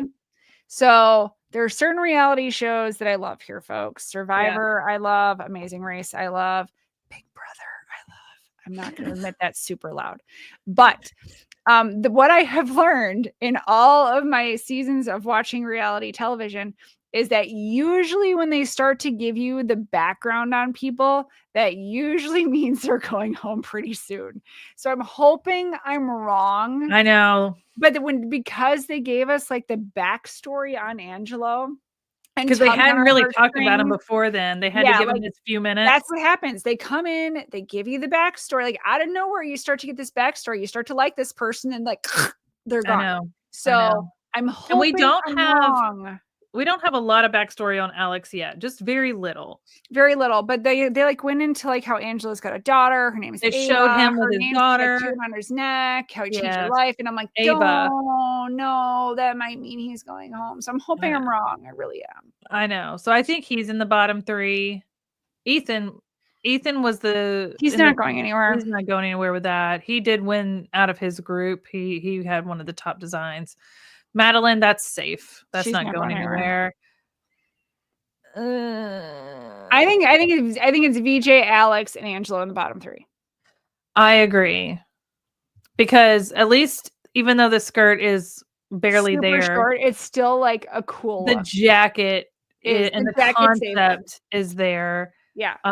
This was a train wreck and did not meet the brief. So VJ, I think will still be safe though. I really do think it comes down to Angelo and Alex, and I really hope we're wrong because I do too. I really like both of them. But I think Angelo's been so quiet. There's no drama. I keep getting him and Antonio mixed up, and I'm like, wait, there's 2 Antonio, Angelo. Like I keep getting their names mixed up. And I'm just like, I sleep on him. Like he hasn't done anything to make me remember him. Whether it's the drama, the outfits, nothing. At least Alex produced a killer outfit last time. Angelo didn't. So he's like 0 for 2 for me. Yeah. Anyway, so VJ, Angelo, and Alex, I think, are in the bottom 3. They went kind of hard on Alex, but I think that was a diversion to who's really going home. But yeah, because ultimately that corset construction, I think, will probably show what she's capable of. Well, in her last episode will show. I mean, I know they kind of lean back on if they're fighting between 2 people, they look back at what they've done to see who's been the most improved or who's shown the most potential. And I think between Alex and Angelo, Alex has more. Yeah. So we don't know who is going home yet. We'll know this week when the next episode airs, episode 3. And then we'll come back next Sunday and recap episode 3 and announce who is out for episode 2. So that's the end of that. That's the end of my slide deck. I hope you guys liked it. This is how things work, folks. Bethany and I are just chatting. And it's like, hey, wouldn't it be fun if we did this? And then here we are, like less than 48 hours later. You mentioned it Friday evening or afternoon. Or no, I think you may have said it Thursday. And no, it's Friday. It was Friday because it was after the show came out. Okay, well. Just trying to make myself look a little better. I get when someone gives me an idea there's nothing wrong with it. And I get on board, I run with it. And that's what I spent my Saturday doing. So I really hope you liked it. Well, and then I was feeling serious guilt. I'm like, this was just an idea. I didn't expect you to spend all this work on it. But I loved it. I mean, I had 10 million other things I could be doing, but like, well, I'm having like a relaxing Saturday doing back to school shopping. I sat in my recliner all day and then I went and hung out with my nephew for like an hour and then I came home and finished it. I didn't mind it one bit. Okay. Well, good. I think we all appreciated it. I love doing slide decks in Canva. It's kind of my nerdy side. Well, then she texted me last night. I think it was like at like 8:30. I think you sent me the StreamYard link. You're like, here's the StreamYard link. You can test it. And I'm like, can I test it tomorrow? Because I've got a date with Akatar. And I'm going to go to bed. I'm reading the first Akatar book. And I'm like, I'm at that point where I'm like 8 chapters in. So now we're starting to meet, yo. I feel like I should reread that series along with you. Yeah. It was really good and I actually liked it. And I haven't read it and it's been a while. So maybe I'll jump on that. And maybe we do like after all of these, we do like a little book series and we kind of break down the books a little bit by bit. Cool. Jess says she appreciates the effort since I haven't watched yet. Gotta download the episodes for my flight tomorrow. Even if you know what happened and you do, it's still worth watching because there was some really funny moments. I feel like we barely scratched the surface on some of the stuff that happened in the short amount of time there were. I think we barely scratched the surface because there's not as much meat to dive into too. And if I can like appeal to like the heads of Disney slash ABC slash Freeform slash Hulu, whatever, like an hour and a half, like this show deserves an hour and a half of airtime because there's the reality is the people watching the show most likely are people who sew. And we like to see the drafting. We like to see the sketching. We like to see time at mood. We like to hear Christian's feedback. And I remember the seasons where like they would actually go up on stage and like look at the designs up close and like really take a look at things. This show deserves the airtime. So it felt rushed. It felt very rushed. So like 46 minutes does not do this show justice in regards of showing the people who are pretty much your target demographic what is happening behind the scenes. Yes, Jess, the sewists want more sewing because like, again, from putting on my marketing hat, every season I remember before this, they would always say the Brothers Sewing Studio or the Singer Studio. The Singer Studio. Like they didn't even like, I'm sorry, if I worked in marketing at Bernina / Burnett, I'd be kind of bummed because they didn't mention that in either of the first two episodes. They showed the sewing machines once. And like I said, it was when VJ and Jesus were fighting over it. And that was it. Like, I don't remember them really calling out the machines at all or showing them at all. And when they talked about like the salon studio where they would go and take their models to do like their hair and makeup, they briefly mentioned that it was sponsored by Ulta. Ulta Beauty Salon. And it was very quick. And I was just like, they didn't even get like a logo or like a zoom into the room kind of like nothing. It was, I don't know. I really feel like maybe it'll come. Maybe, but the time to do it is episode 1, episode 2, when people are like getting hooked in because, like I said, I recognize that Burnett 08 from 20 feet away, but like nobody else does because like the 08 just came on the market like a year plus ago. So it's a newer machine. It's a straight stitch, semi-industrial machine. Most people don't know about it unless you go to your Bernina or Burnett dealer regularly. It's a great machine. And like, I'd want to, if I'm in marketing, I want you to be plugging my machine. I want to see it being sewn on. Yeah. We didn't see it being sewn on. Like briefly from afar. So if I can appeal to anybody at the higher ups in production, this show deserves an hour and a half, fine with commercials, hour 10 minus commercials. But like, it deserves that extra 25 minutes of true television time because the people who are watching want to see the nuts and bolts of how this stuff's coming together. Because when I started watching the show and it first came out, so got season 21, like I was watching it to learn. I was watching it to like, I knew inspired to be inspired to learn, to like see what people can do. And it like inspired me to learn, to be better, to grow. But what I'm seeing, unfortunately, is teetering more on the drama versus on the actual sewing and the challenge. And so like, if I can appeal to anybody is like, I just show us the meat. I mean, I used to be able to relate to this show a lot when I went to fashion school and learned to drape and learn to draft and do all of that. Like I had to do that all the time and I loved it. And I used to be able to see all of that. It took me right back to those days and those sweet memories and how much I loved it. And then like this episode, I was like, it's over. That's it. I don't even know how we got to these garments. Where did these come from? Like, I didn't even see the fabrics you chose. I didn't see your sketches. I didn't see you sewing anything. I didn't see you draping anything. What did I even see? Yeah.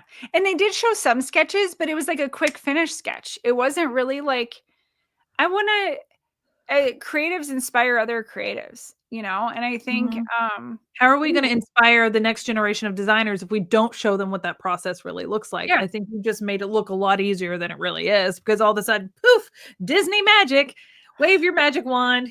Fairy godmother said, here's a design. Yeah. So, I mean, I hope that we all watch it and they see that it's worth investing the time and money into the production. And then maybe they'll like turn up the dial a little bit. So Project Runway producers, if you're listening, from one sewist to you guys and all the people in our comments, We want to see it be made. I want to experience a combination of what you produced with a little bit of how it's made show, right? Yeah, That show yeah. where it literally just shows you how everything's made from start to finish. I love those shows. Like, I need a little the happy balance between the two, Yeah. and we'd all be happy because you're Yeah. still gonna have time for your drama. Yeah. I mean, there's always been drama. There's been drama Yeah. since season 1 and they found Yeah. time for it. So Yeah. You're not complaining that there's too much. I was just cut too much time out of the show.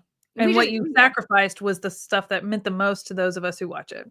Yeah. Because Um, ultimately, yeah. like, the people who are watching this are not people who dislike sewing. They're people who love sewing. So Yeah. Or love fashion or love the art of Mhm. it but I think a lot of people just like learning, even if you don't do it, learning the Yeah. process, right? Yeah. In a fun way. Mhm. I miss it. So I'm Yeah. hoping maybe it'll get better as there's fewer designers. I'm Yeah. Because then holding out there's more hope. airtime for everybody. Yeah. Yeah. So, well, guys, this has been really fun. Just a quick reminder for all of you. Audra and I are the Social Hour podcast. So we do talk all about sewing. If you missed some of that from the Project Runway show, we talk about it every week on Tuesdays on our podcast. You can watch on our YouTube channel. You can listen on Apple Podcasts or Spotify or anywhere that you stream podcasts. But Apple and Spotify are our two biggest ones that most people listen through. But wherever you get your podcast, you can listen or you can watch on YouTube. If you are watching on YouTube right now, we would appreciate, I'm going to ask for a one-click favor, and that is just to go subscribe to whatever channel you're watching, whether it's my channel, Audra's channel, or the Social Hour podcast, or when this ends, if you want to hop over to one of those other ones and give us a subscribe. We're going to continue to do stuff. We're streaming in multiple places, but this is our first time doing this. We've had so much fun hanging out with you. It won't always be this long because we're not normally going through 2 episodes each time. But this is a fun way to kick it off. And I appreciate you hanging out with us tonight and doing it. And we'll be back next Sunday for another one. But this Tuesday, our episode is the Great Sewing Machine Debate. The Great Sewing Machine Debate. And it was a great debate. So if you are anything curious about sewing machines, we had lots to talk about it. All types of sewing machines. And that is coming out on Tuesday of the Social Hour podcast. So we'll see you there. Yeah. And thanks for tuning tuning next week in. won't be as long because Audra's got a bedtime. Yeah, Audra, I'm ready to start a project. I'm all amped up. And it's only like, it's not even 9 o'clock yet. I'm sleeping. And I did a 2-hour live before this, a sew along. Hey, I edited a podcast this afternoon. And I appreciate that. I actually have to go finish uploading Tuesday's podcast. But yeah, no, we appreciate all of you being here and hanging out with us. Go subscribe to all of our different channels or to our Facebook pages. We really appreciate it. It costs you nothing. It helps us out a lot on the back end. If you listen to our podcast, I've never said this before, but if you ever listen to our podcast through Apple or Spotify or one of those other platforms, you can click follow in a podcast platform, and that helps us out a lot on the back end as well. So we really appreciate it. We want to keep doing all that we're doing, and those little things make a big difference. So hold on. Francie said, "Thank you for doing it. Can I say it on this live?" What do you mean? Can you say it on this live, Francie? You can I say I was on this live? Yes. Oh, you were part of the live. Yeah. Absolutely. Yeah. We appreciate all of you tuning in live. If you're watching the replay of this, that's wonderful. Still leave in the comments in the replay your feedback on these looks from the first 2 episodes. And then make sure you watch episode 3 before next Sunday if you don't want spoilers again. Yes. Yeah. All right, guys. All right. Audra, this was fun. It was great. All right. Have a great week, everybody.